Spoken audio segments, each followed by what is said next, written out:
Welcome back my kings and queens, and welcome to this Blender beginner guide. In this video we will go ahead and model this perfume bottle. You may ask, like, why the fuck do we model a perfume bottle that stinks of toilet? At least that's what I think, but I don't know, I don't speak French. But the reason why we're modeling this perfume bottle is that you only need the essential modeling techniques to recreate this. So after taking a photo of the reference model, I took the picture and renamed it to what a guy would rename it.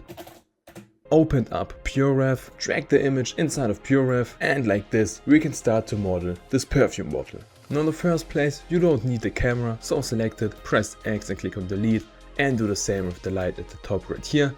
And as the perfume bottle has a round shape, we of course do not need this cube right here, so select the cube, press X and click on delete. Now if you take a look on the base shape of the perfume bottle, you can see that the bottom and the top is a circle, and if we have faces in between this, then the shape that we need is a cylinder. So inside of Blender, go ahead and press Shift and A to open up the add menu, head over to mesh and click on cylinder to add in a cylinder to the scene. And the next thing that we want to do is to adjust the height of the cylinder to match up with the reference image. For this, go ahead and with the cylinder selected, and you can see that it is selected by the orange outline, press tab to go into the edit mode. You can also change the modes at the top left right here. When you go into the edit mode, everything should be orange because everything is selected. You can deselect all by pressing Alt and A and select all by pressing A. Then press S to scale the cylinder, and as we don't want to scale this on all axes, after pressing S, go ahead and press Z to only scale this up or down on the Z axis, and go ahead and scale this up to a point around here to match up with the size of the reference image. Alright, now if you go ahead and zoom in into this reference image right here, you can see that you have a little bit of a gap right here where the glass separates itself from the metallic material at the top. And for this, let's first go ahead and try to create some geometry at this place right here to match up with the line from the reference image right here. You can go ahead and add in more geometry by pressing Ctrl and R, and if you now would go ahead and hover with your mouse over the object that you have, you can see that this yellow line appears. To apply the loop cut, you can press left click, and now you're able to slide the loop cut up or down. And as you want to match up with this line right here, you need to go ahead and slide the loop cut up, I would say to a point probably around here, and then press left click once more to apply the slide. And by the way, if you're at this point interested in a complete step-by-step beginner guide where I will go ahead and teach you all of the modeling techniques that you need to go from beginner to pro, you can go ahead and check out the first link in my description. To create a little gap, we again need a little bit more of geometry, and you could go ahead and add in a loop cut from the bottom and one more loop cut from the top. But there's a way easier way to do this. So after aligning the loop cut, only the loop cut is selected, and if the loop cut should be not selected on your side, just go ahead and hold Alt and click on an edge from the loop cut to select the complete loop cut. Now to create some extra geometry, go ahead and press Ctrl and B for the bevel tool. Then go ahead and move your mouse just a little bit, and like this you can see that you can increase or decrease the bevel size. And if you go ahead and scroll up your mouse wheel or scroll down your mouse wheel, you can see that you can increase or decrease the amount of segments that you need. And in this case we only need 2 segments, and you can see the amount of segments that you have at the top right here. And let's go ahead and only create a small bevel size around here with 2 segments. So go ahead and at this point press left click to apply the bevel. So now all of the 3 loop cuts are selected, and we only want to select the inner loop cut. And there are many ways to do this, but the fastest way would be to go ahead and press Ctrl and numpad minus to decrease the selection. And like this we have only selected the inner loop cut. And now to create a separation, go ahead and press S and then move your mouse in to a point around here. And if you go ahead and zoom out, you can see that it now looks separated, although of course it isn't. Alright, so now the bottom is completely finished and we can move on to the top. So now we need to go ahead and create this area right here. For this we need to select the top face, and you can do this by going into the face selection mode by pressing 3, or by selecting the face selection mode at the top right here. Then go ahead and select the top face, and now to create a new circle inside of this circle right here, go ahead and press I to use the inset tool and insert this face all the way to a point around here until you think that you match up with the reference image. Then you can see that we need to extrude this new circle up. So go ahead and with this face selected, press E, and because of the blue line right here, we are only able to extrude this on the Z axis, but this is actually what we need. So you can just go ahead and leave it like this and extrude the face up to a point around here to again match up with the reference image. Now if you zoom in into this area right here, you can see that we have a corner right here, but on the reference image we do have a smooth area, And for this we can once again use the bevel tool. So now we need to select all of these edges right here. So let's first go into the edge selecting mode by pressing 2, or going into the edge selecting mode at the top right here. Then press Alt and A to deselect all, hold Alt and click on an edge right here to select the complete edge loop. And you already know how to use the bevel tool, so go ahead and press Ctrl and B, increase the bevel size, and let's also go ahead and increase the bevel segments to a point around here, and press left click to apply the bevel.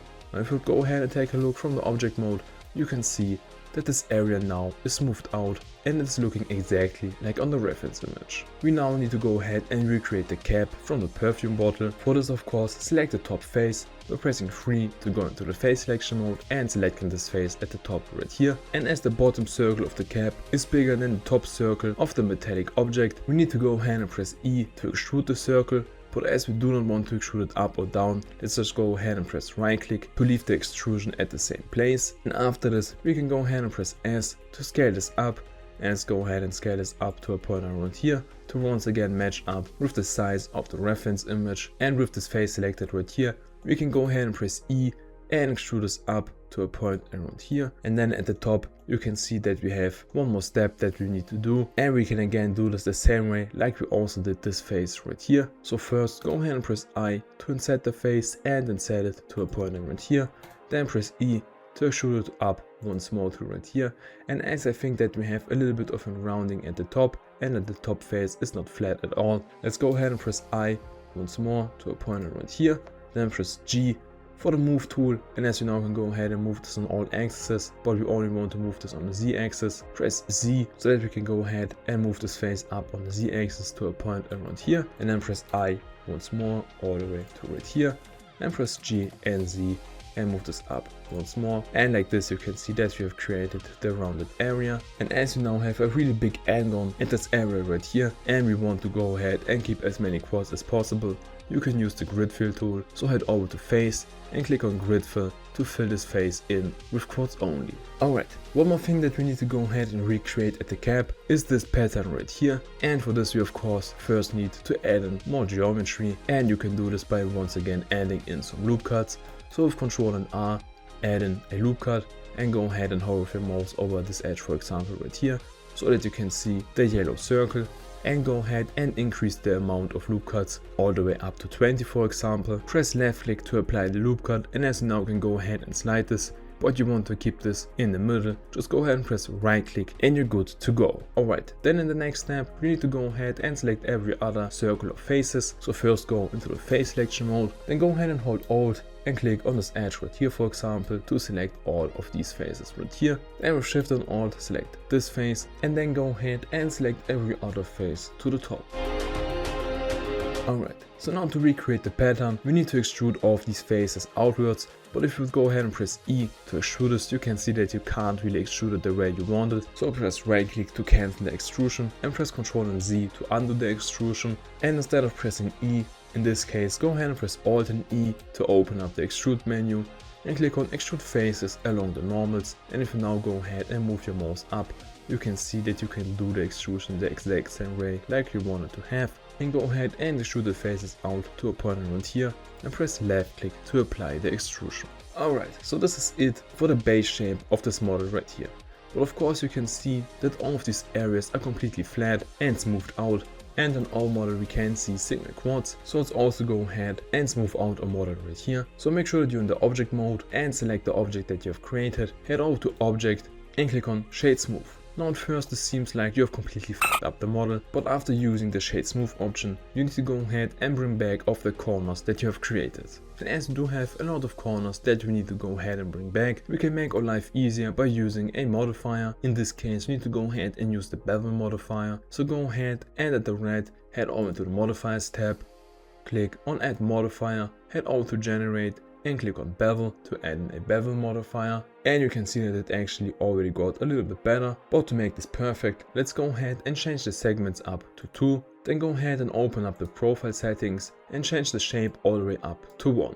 So now this is looking really good, but if we go ahead and zoom in Into this part right here, for example, you have some shading issues right here, and this is because we now have a lot of double vertices. And to fix this, go ahead and apply the bevel modifier, then select the object, press tab to go into the edit mode, press A to select all, press M to open up the merge menu, and click on by distance. At the bottom I have removed 640 vertices. The amount may be a little bit different on your side depending on how many segments you have added in right here, but after removing the double vertices you can see that this area is now looking really good.